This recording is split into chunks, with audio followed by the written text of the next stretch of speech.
Brothers and sisters, from the greatest of the stories of the messengers is that which Allah subhanahu wa ta'ala informs us of in the Quran, and that is regarding the one that He spoke to directly, His Kaleem. Allah makes mention of the story of Musa alayhi salam in various places throughout the Quran. And Allah subhanahu wa ta'ala mentions the one who opposed him and the one who confronted him, Pharaoh ala fil ard. Pharaoh, who exalted himself in the earth and made its people into factions.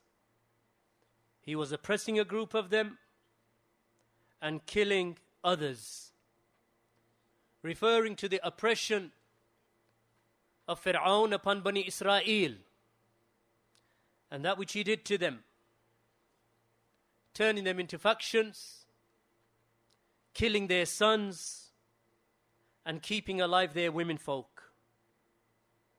He was a mufsid, a person who caused great corruption in the earth. The children of Israel, that they were the offspring of Yaqub, who is also referred to as Israel. He is Jacob, or Israel, as he is referred to in the Bible. The son of Ishaq, or the son of Isaac, in turn, who is the son of Al-Khalil, Ibrahim alayhi salam, or the Prophet Abraham. And those Bani Israel in Egypt, in the time of Pharaoh, they were the best of all of the people of the earth. So this oppressive, brutal, unbelieving, unjust of all of mankind, Pharaoh, that he enslaved Bani Israel. And he used them to carry out for himself and his people the lowliest of all of the deeds of enslavement. He debased them and he kept them lowly. So when it reached Pharaoh that from the offspring of Ibrahim, from the children of Israel, that there would come a child at whose hands that he, the Pharaoh, will be destroyed. Because this was something that was well known amongst Bani Israel, that which was with them in their writings and their scriptures, that there was to come amongst them a child.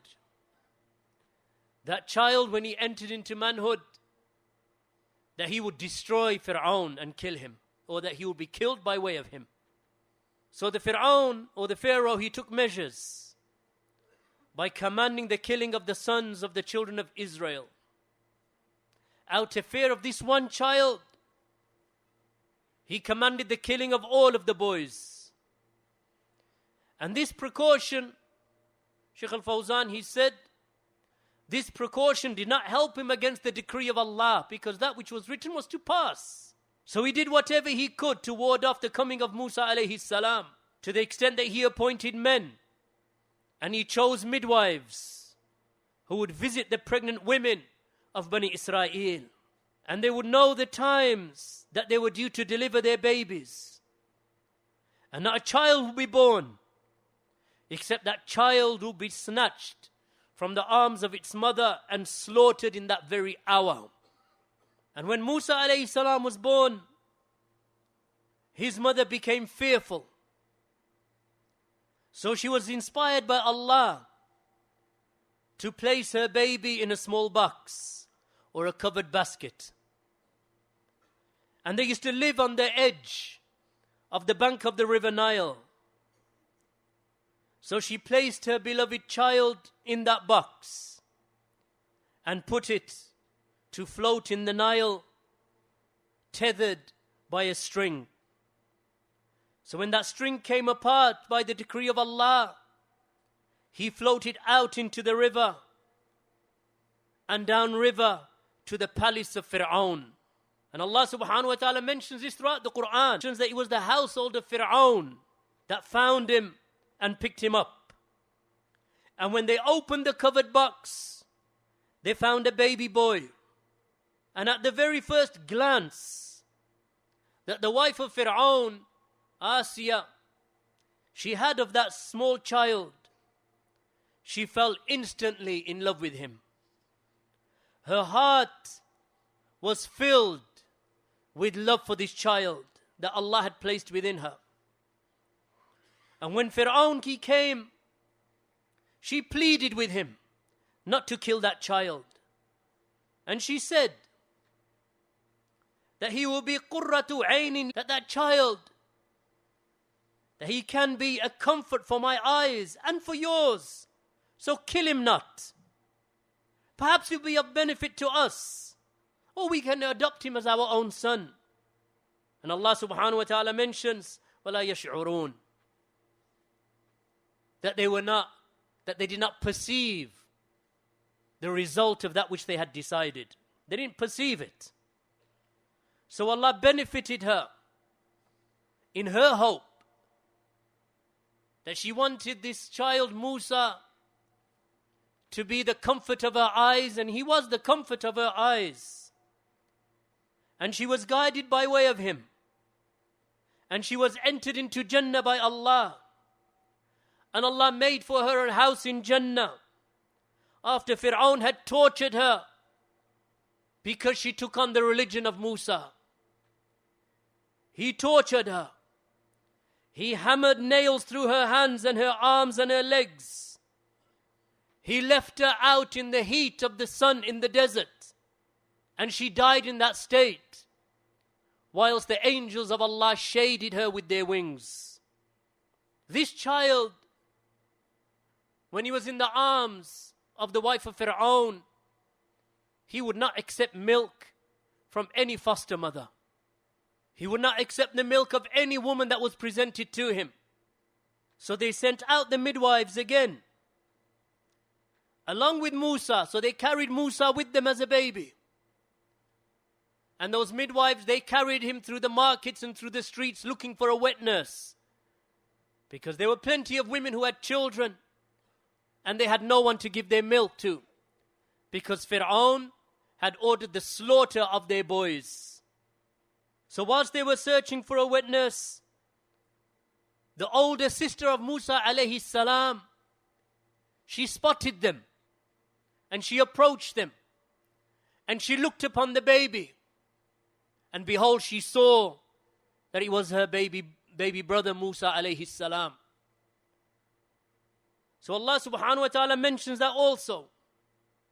That she said to them, shall I take you to a home who will take care of him for you?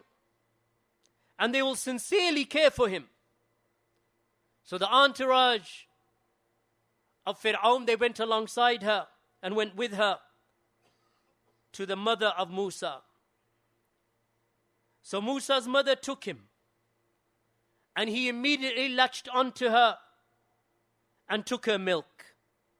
And this was the decree of Allah subhanahu wa ta'ala. This is the qadr of Allah and his protection of Musa, that no matter whatever Pharaoh he plotted and tried to avoid that which was inevitable, that Allah would send to Bani Israel a prophet and a messenger, Musa, and through him would come about the destruction of Pharaoh. So no matter how hard he tried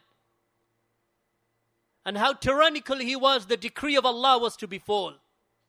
So Allah mentions in the Quran, so we restored Musa to his mother, that she may be delighted and that she may not grieve, and she may know that the promise of Allah is true. So when Musa became an adult, and he had some influence in Egypt due to his connection to Pharaoh, because he was raised in his palace. So he traveled as Pharaoh would travel. He wore the garments as Pharaoh would wear. He rode the beasts that Pharaoh would ride. One day Musa, he left the palace in secret, without the knowledge of the household. And he walked into the town. And he saw two men striking at each other. And he saw that one of them was from his own origin, Bani Israel. And the other was an Egyptian from the party of Pharaoh. So Musa saw what was happening and he perceived that which he perceived. And he struck the Egyptian, the follower of Pharaoh, not intending to harm, not intending to kill him. The man, he was struck with such a blow that he fell and died without Musa intending that. Musa felt deep regret for what he had done. So he called upon Allah and called for his forgiveness. So Allah forgave him. When he realized that Pharaoh would not let this go and that they would kill him, then he fled when he heard that the people of the deceased man and the party of the deceased man intended to kill him. So Musa headed for the land of Madyan. And when he reached there, he remained there for 10 years. And he was employed by a righteous man. Some of the Mufassirin say it was Shu'aib. But that is unlikely. And there is no proof for that. And that which indicates that from the ayat are too vague. But one thing is established, that his father-in-law, that he was a righteous man, a man of Tawheed and a worshipper of Allah. And he married one of his two daughters. They saw him as a man who was righteous and a man who was brave and a man who was strong, and the man feared Allah, and they knew that about him because of an experience that they had with him when he helped the two daughters of this elderly man to bring water to their sheep. So after he had moved the rock, when the rest of the shepherds had put the rock over the well, then single-handedly he lifted the huge rock, and they recognized his strength. The two ladies, they recognized his strength. Then they asked him to accompany them to their father, who would like to meet them. So they said, we will walk in front and you can walk behind. He said, no. Rather, it is befitting that I walk in front, so I do not have to gaze at you. And this was from his taqwa. So he walked in front and he said to them, when you want me to turn right, take some pebbles and throw them in the direction of the right, and I will turn right. When you wish me to turn left, then throw the pebble in the direction of the left, and I shall turn left. And in that manner they reached their father with the flock of sheep. And they said to their father, "O father, this man is a righteous man, and he is strong. Employ him."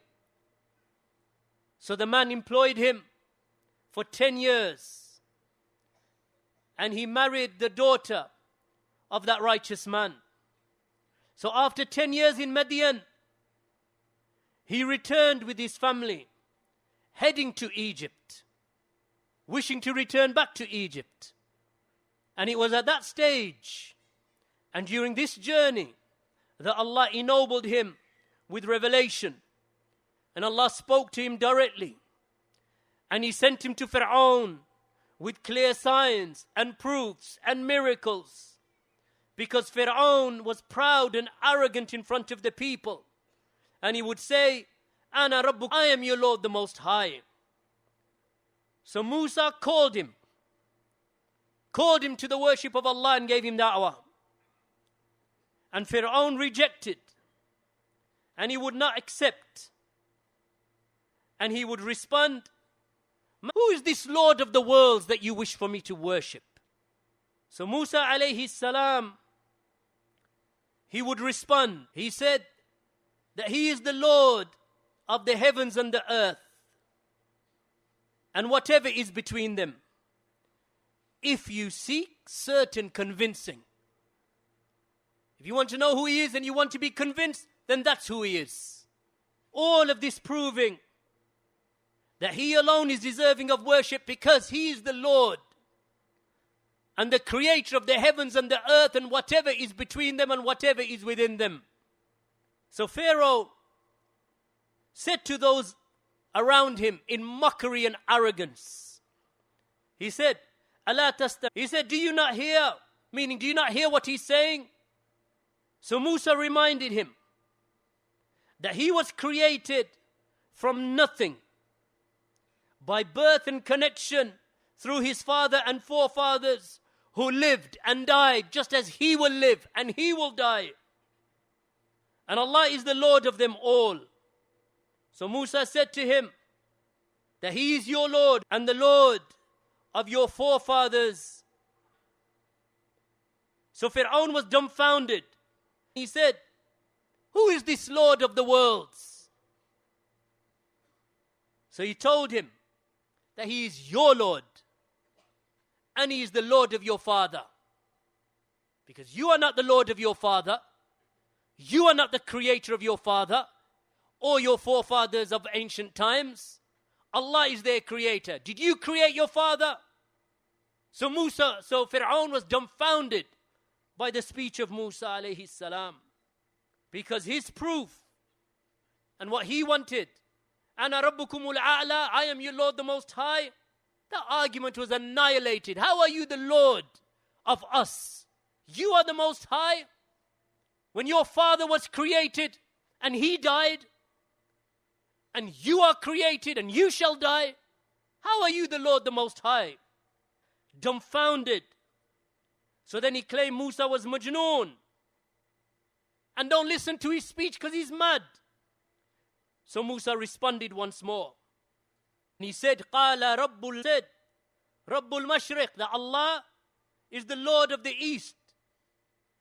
And He is the Lord of the West. وَمَا بَيْنَهُمَا, and whatever is between the East and the West. If you truly are using your intellect, then think. Who is the Lord of the East and the Lord of the West and whatever is between them? You? Or is it Allah? And when he could not respond, then he started threatening and trying to strike fear into Musa and Bani Israel. He said to them, "If you take a God besides me, if you try and do that, Musa, and if you call them to that, I shall imprison you." So this is the da'wah of Musa alayhi salam. And Allah subhanahu wa ta'ala guided him. And Allah guided those who accepted his da'wah. Walhamdulillahi rabbil alameen. Wa sallallahu ala nabiyyina Muhammad wa ala alihi wa sahbihi ajma'een. So Musa did not cease to bring more and more verses and signs and proofs and evidences and miracles, each one greater than the one that he had brought before. And Pharaoh tried to extinguish the message of Musa, to extinguish that which Musa came with arrogance and haughtiness, and proud and certain of his power, believing that it would not come to an end. He would not let up, not on Musa, nor upon the Muslims, because those Bani Israel were Muslimun. They were the followers of Musa and they worshipped the Lord of Musa. And he would say, meaning Pharaoh would say, "Am I not better than Musa, who carries no respect and yields no power, and who can hardly express himself in speech?" Because Musa alayhi salam, that from the decree of Allah that he had difficulty in sometimes expressing his speech. So he'd make dua to Allah subhanahu wa ta'ala to give him eloquence and clarity in speech. So Pharaoh mocked him in that regard. So when the matter reached its limit in rejection and kufr and transgression, then Allah revealed to Musa to leave Egypt by night and to take all of the Muslims of Bani Israel with him. So they left out heading for Sham. So they left out heading, as many of the Mufassirin have mentioned, that the goal was Jerusalem, Al-Quds. That was the goal. So he left out at night by the command of Allah. When Pharaoh realized what had happened, he became enraged with anger that he could not control. He gathered his armies to chase and to kill every last one of them. He called upon all the cities and sent messengers to them, saying to them, those Bani Israel are small in number, and they have angered us. So he chased them and hunted them down. And then eventually he reached them as the sun was setting. By that time the Bani Israel had reached the sea. And when they turned, they saw the army of Pharaoh, and nothing remained except slaughter. And at that point, just as Allah subhanahu wa ta'ala has mentioned, and when the two hosts, meaning the Bani Israel and the army of Pharaoh, saw each other, the companions of Musa said, we are sure to be overtaken by them. Shaykh al-Fawzan mentioned because they had come to the end of their path and there was nowhere to turn. An ocean in front of them, a vast army behind them, mountains to their right and mountains to their left. So they said, we are sure to be overtaken. We are going to be killed and slaughtered. So Musa responded, because he is the Nabiullah Musa, Asad, he said, never. With me is my Lord, and he shall guide me. So Allah revealed to Musa, take your staff and strike the sea with it. So he stepped forward, alayhi salam, and he struck his staff on the sea. And the sea at that time was clashing with waves. Nevertheless, he stepped forward and he struck it. And behold, it parted into 12 paths, cutting all the way through to the other side, with water as high as mountains on each of these paths. And there was no watery mud or even a puddle on the ocean floor. Not even a puddle and no mud that they had to walk through. So they walked through it quickly and in haste. Pharaoh and his army they saw. Ibn Kathir mentions that he was upon the back of his horse and he stepped forward. And his horse led him into those paths, into the parted sea. So then they went through. And when on the other side, the Bani Israel, they came out. And when the last of them came out, and all of Pharaoh and his people and his army were at the bottom of the sea, and on the sea floor, then Allah collapsed the mountains of the seawater upon them and drowned them all. As Pharaoh was being drowned, he said, now I believe in the Lord of the Bani Israel. Jibreel alayhi salam came to the Prophet sallallahu alayhi wasallam and he said, O Muhammad, if only you could have seen me as I was taking the silt and the mud from the bottom of the sea floor and stuffing it into the mouth of Pharaoh out of fear that the mercy of my Lord may reach him. Pharaoh's soul was being dragged out of his body, and he called after the angel of death had come, calling upon Allah that now I believe in the Lord of Musa and Bani Israel. But by that time it was too late. Allah made manifest the truth over falsehood on that day. And that was the day of Ashura. That is the day of Ashura. That is the 10th day of Muharram. It is the month of Allah that is most beloved to Allah after Ramadan. From this story, this amazing story, it would take days, if not weeks, to go into detail and take benefits that each one of us could take good from. When the Prophet ﷺ arrived in Medina, the Jews, they would fast Ashura. So he said, what is this day that you fast? They said, it is the day that Allah gave victory to Musa over Pharaoh. In a narration, Allah saved Musa and his people from Pharaoh. And Allah destroyed the Pharaoh and his people. So Musa fasted it in gratitude to Allah. So likewise we fast. So the Prophet ﷺ turned to his companions and he said, you have more right to Musa than them. So fast. In a narration, we have more right to Musa and we are more deserving than them. So fast.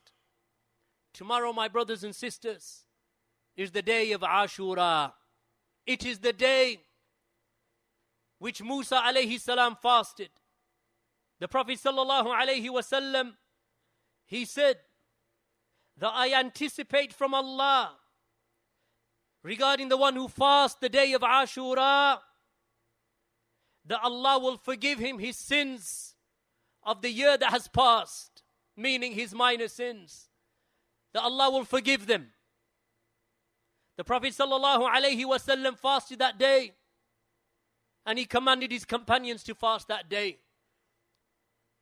It is the day that the Kalimullah, the one whom Allah spoke to directly, he fasted in gratitude to Allah. It is the day that Muhammad sallallahu alayhi wasallam fasted because we have more right to Musa than them. We have more right to Musa alayhi salam and more deserving than them. Because it is Ahlus Sunnah.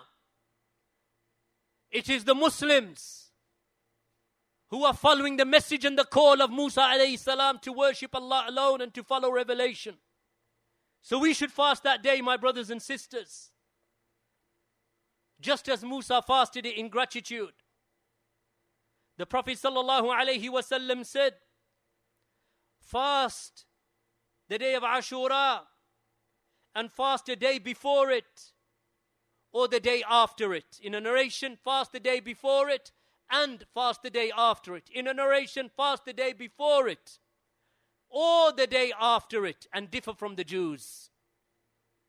The Prophet sallallahu alaihi wasallam said, and if I live till the coming year, then indeed I will also fast the 9th, meaning alongside it, I will fast